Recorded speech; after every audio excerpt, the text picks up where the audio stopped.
Hello, everyone. Welcome back to Just with Faith. If you haven't subscribed, liked, or commented in any of the video, go ahead and do so right now. So today we're going to talk about something that pertains to me, or just the overall PTSD and ADHD as a mom, as a woman. And I want to talk about what happens when PTSD and ADHD are living in the same body at the same time, while you're also somebody else's mother, someone's wife, the person who's supposed to hold everything together. Because if you have ever felt like your mind is a place you can't fully trust, like you're doing all the right things on the outside, but something on the inside is just permanently off balance, this episode is for you. So stay with me. So we're going to start with the science, right? And I promise you, I'm going to make this feel human because that's the only way that is actually going to make sense and land. So, PTSD stands for post traumatic stress disorder, and the clinical definition says it's a condition that basically develops after exposure to a traumatic event, right? But here's the definition that, what it doesn't really tell you.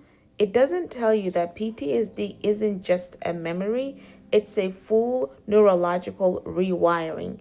When something traumatic happens, your brain does exactly what it's designed to do. It activates that survival system, right? Your amygdala, and that is the part of the brain that's responsible for detecting any threats. It fires up. So your body floods into cortisol and adrenaline. Your nervous system goes into fight, flight, or freeze mode, which we all know what that means, right? This is not a weakness. This is basically basic biology. Your brain to keep you alive, or your brain kept you alive. So the problem with PTSD is that the brain gets stuck. The traumatic event is over, but the brain never fully received the message that it is over. So it keeps the alarm system running, it keeps scanning for danger, it keeps your nervous system in a low grade or something, or sometimes even high grades, I would say, state of emergency. Even when you're safe, even when there's nothing wrong, even when you're sitting in your own living room surrounded by people who love you. Now, the scientific guys or the scientist guys call this the dysregulated nervous system. What it means in real life, if I were to interpret, is that your reaction feels too big for that moment. A little sound startles you more than it should. And God is my witness. Like, like, especially my brothers, when even though I kind of know they're there, if they make like those boo sound, I get startled. Ah! Like, I literally have a jump scare. So a tone of voice sends your whole body into this an alert. So you can go from calm to completely overwhelmed in seconds and have no idea why. Your brain is not overreacting per se, it's reacting to a threat it was trained to expect, right? Not that you would expect to have anything traumatic happen to you, but it just hasn't yet learned that the threat is gone. And here's the part that breaks, you can say, my heart every time, at least for me, the hippocampus. Okay, I always think about hippopotamus when I think of the hippocampus. But so hippocampus is the part of your brain that is responsible for like time, memory. It actually shrinks under chronic trauma. Guys, that's scary, that's sad, that's heartbreaking a little bit. So it means traumatic memories don't get filed away properly like regular memories do. They stay present tense, they stay now.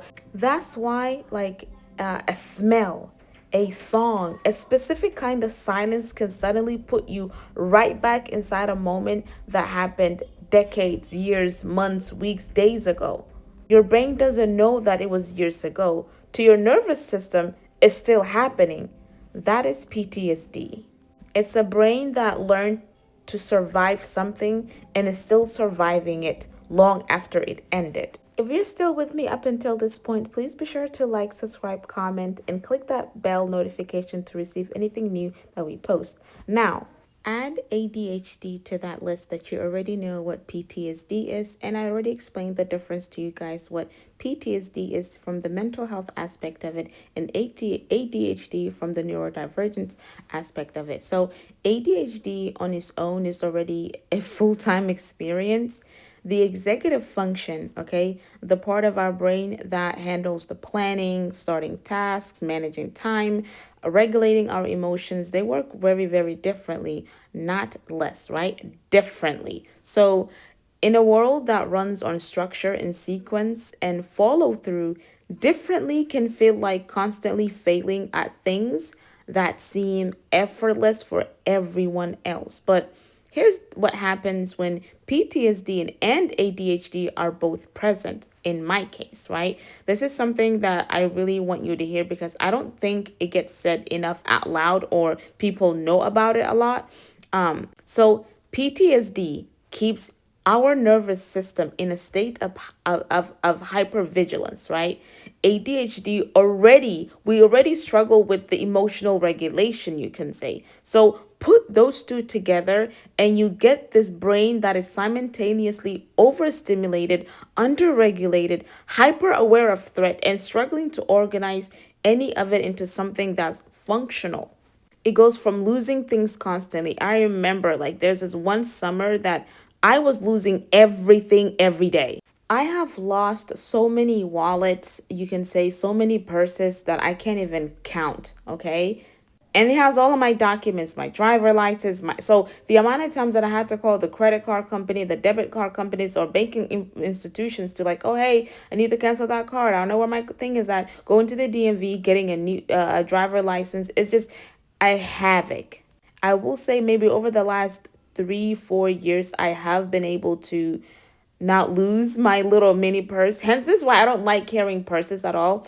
Anyways, before I digress, so we losing things constantly, and it's not because we're careless. Sometimes I put it somewhere, and I'm like, I know I put it there, but mysteriously, it's not there. So when your brain is working, or when your memory is working, or the memory is already overwhelmed by emotional load the nervous system is carrying, we can't start tasks, okay? And not because we're lazy, but because the brain is already spending enormous energy managing a baseline level of internal alarm that most people don't have. And it's not because we're bad people, but because the emotional threshold was already at a ceiling before the moment even started.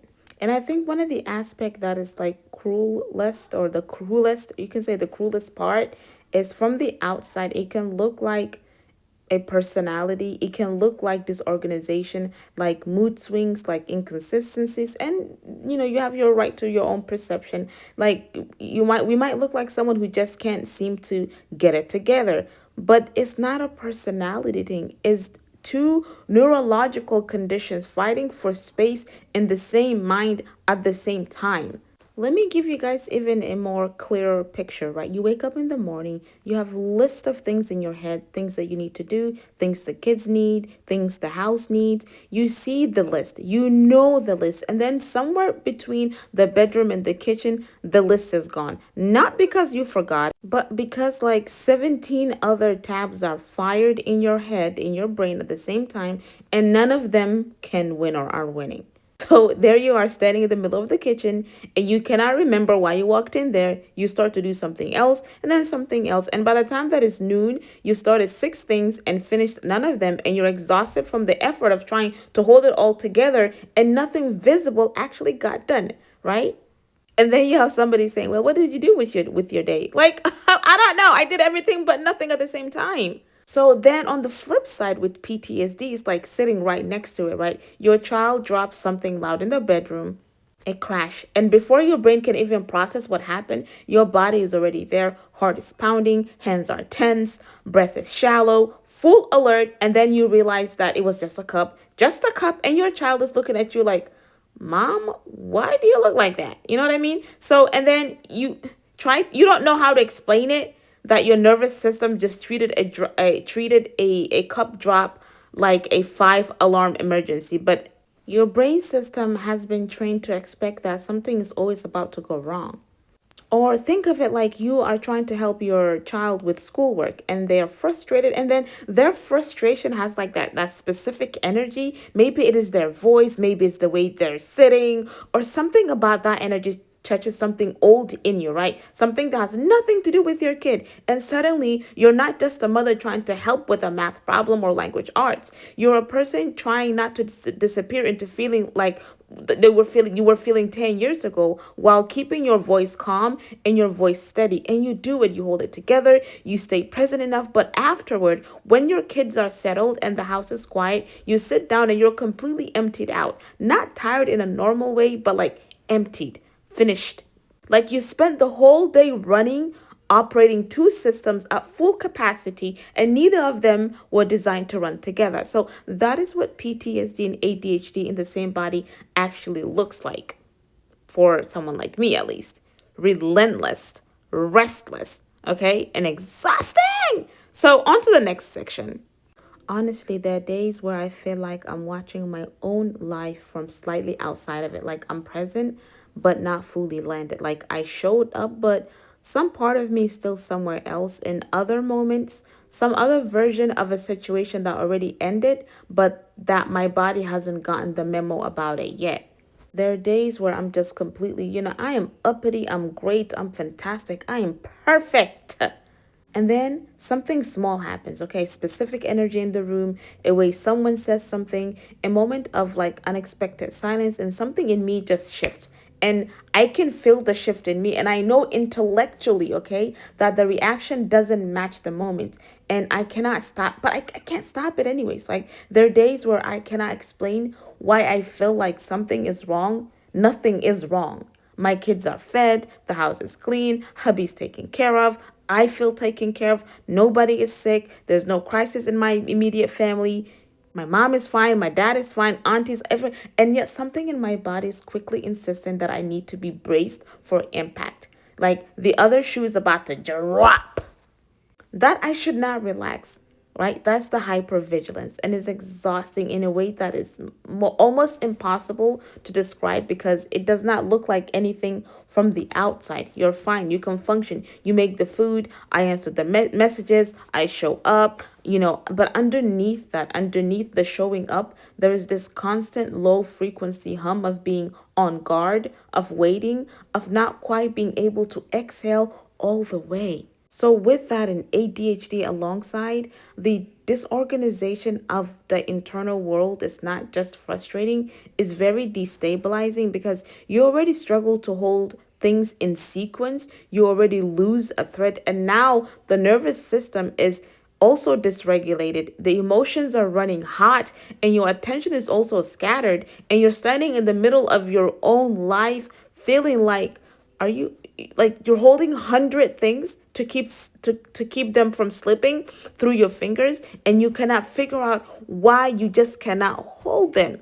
You feel lost, and not geographically, not just internally unmoored, okay? Like everyone else gets a manual for how to be inside their own head, and yours gets lost somewhere along the way. And then you add that to being a mother, because this is the part I think sometimes I might feel the loneliest, you can say, because mothers, especially in our community, especially the community that I come from, the Somali community, and even you can say more so as a Muslim, are expected to be the emotional center, right? The stable one, the soft place for everyone else to land. And what do you do when you're also the one who needs that soft place to land, right? You want somebody to land on too. What do you do when your child is having a hard moment and something about their distress activates something in your own nervous system, and suddenly you're not just mother trying to respond to her child, you're also a person trying not to be drawn into feeling like nothing that has nothing to do with right now.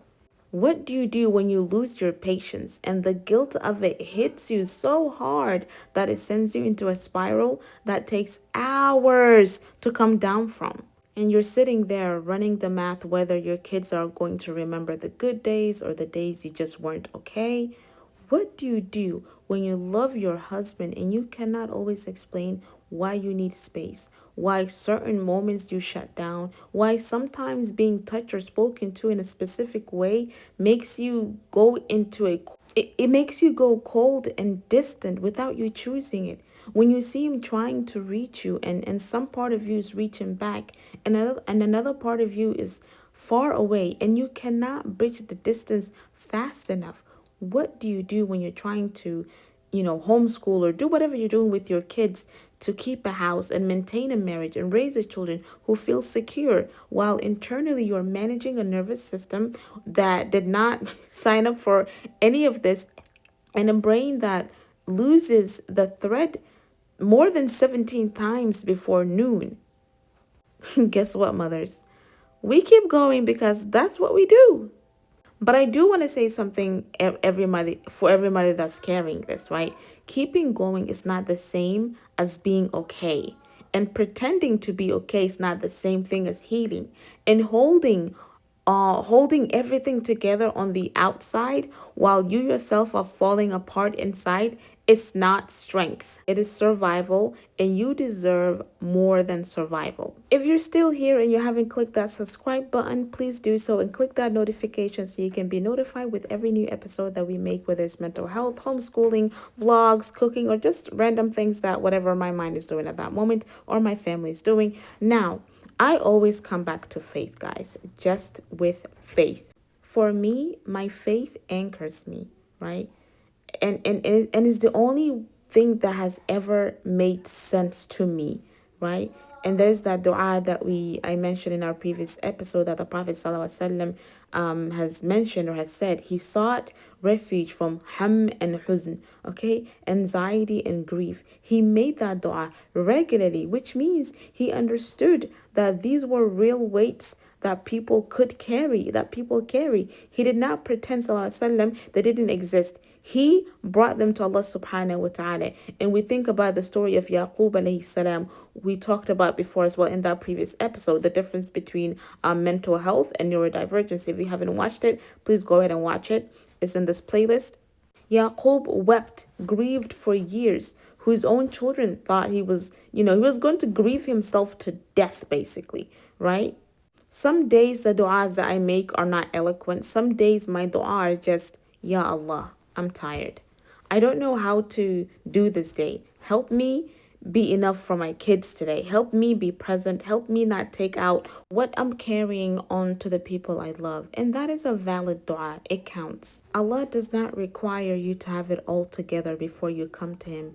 You come as you are, dysregulated nervous system and all, and He will help you through it. Just come. Remember Him by going to Him. He sure don't judge.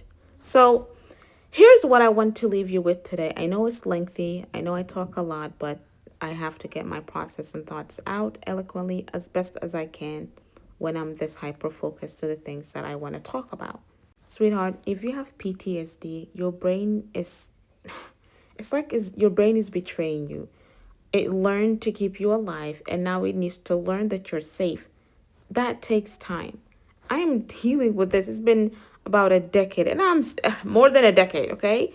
More than a decade, and I'm still trying to let it marinate. Let my brain know that it is safe. It's okay. Take the support that you can get from all your support system. If you have ADHD, you are not lazy, you're not undisciplined or too much. Your brain is just processing the world differently. And in the right environment, with the right support, the difference is not a deficit. If you have both, like me, I see you. I really do, okay? The exhaustion of managing nervous system that won't settle, the brain that won't cooperate, and life that keeps asking things of you anyway. That is a specific kind of hard. Not enough people talk about it, honestly. And if you are a mother carrying all of this while trying to raise a whole beings, your kids, and maintaining a marriage and to keep a household, you're not failing. You're doing something incredibly hard. And the fact is that you're still here, still trying, still showing up, even on the days when showing up takes everything you have. That is not nothing. That is everything. Get the support.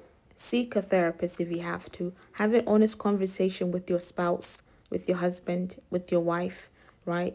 Let your kids see you seeking help if you are someone that's hesitant, because that is one of the most important things you will ever model for them. That we take care of our minds the same way we take care of our bodies without shame. Make dua, be consistent, and make that appointment. You deserve to be well. not just functional well. I leave you all in the care of Allah subhanahu wa ta'ala. Be sure to subscribe, like, comment, share. Bye.